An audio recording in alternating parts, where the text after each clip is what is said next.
ಉತ್ತರ ಕರ್ನಾಟಕದ ಸ್ಪೆಷಲ್ ಆದಂತಹ ಬದನೆಕಾಯಿ ಎಣ್ಗಾಯನ್ನ ಮಾಡ್ತಾ ಇದ್ದೀನಿ. ಚಪಾತಿ, ರೊಟ್ಟಿ, ಅನ್ನದ ಜೊತೆ ತಿನ್ಕೊಳ್ಳೋದಕ್ಕೆ ತುಂಬಾ ಟೇಸ್ಟಿಯಾಗಿರುತ್ತೆ. ಮಾಡೋದಕ್ಕೆ ಶೇಂಗದ ಕಾಳನ್ನು ಸಿಪ್ಪೆ ಬಿಡೋವರೆಗೂ ಹುರ್ಕೊಂಡಿದ್ದೀನಿ. ಎಳ್ಳನ್ನು ಕೂಡ ಹುರ್ಕೊಳ್ಳಿ. ಈಗ ಒಂದು ಬೌಲಿಗೆ ನೀರನ್ನು ಹಾಕ್ಕೊಂಡ್ಬಿಟ್ಟು ಉಪ್ಪನ್ನು ಹಾಕ್ಕೊಂಡಿದ್ದೀನಿ. ಬದನೆಕಾಯಿನ ಈ ರೀತಿ ಕಟ್ ಮಾಡ್ಕೊಂಡ್ಬಿಟ್ಟು ಉಪ್ಪಿನ ನೀರಿಗೆ ಹಾಕ್ಕೊಳ್ಳಿ. ಕಪ್ಪಾಗೋದಿಲ್ಲ. ಶೇಂಗಾ ಮತ್ತು ಎಳ್ಳನ್ನು ರುಬ್ಕೊಂಡಿದ್ದೀನಿ. ಇದಕ್ಕೆ ಉಪ್ಪು ಮತ್ತು ಖಾರದ ಪುಡಿ, ಧನಿಯಾ ಪೌಡರ್, ಗರಂ ಮಸಾಲಾನ ಹಾಕಿ ಮಿಕ್ಸ್ ಮಾಡ್ಕೊಂಡಿದ್ದೀನಿ. ಕಟ್ ಮಾಡ್ಕೊಂಡಿರುವಂತಹ ಬದನೆಕಾಯಿ ಒಳಗೆ ಮಸಾಲೆಯನ್ನು ಸರಿಯಾಗಿ ತುಂಬಿಕೊಳ್ಳಿ.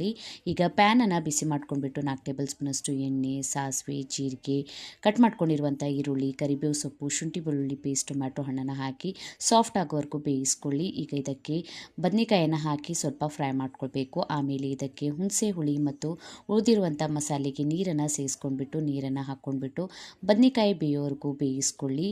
ಲಾಸ್ಟಿಗೆ ಕಟ್ ಮಾಡ್ಕೊಂಡಿರುವಂಥ ಕೊತ್ತಂಬರಿ ಸೊಪ್ಪನ್ನು ಸೇರಿಸ್ಕೊಂಡ್ರೆ ಸಾಕು. ಟೇಸ್ಟಿಯಾದಂತಹ ಬದನೆಕಾಯಿ ಎಣ್ಗಾಯಿ ರೆಡಿ ಆಗುತ್ತೆ. ಟ್ರೈ ಮಾಡಿ, ಲೈಕ್ ಮಾಡಿ, ಶೇರ್ ಮಾಡಿ.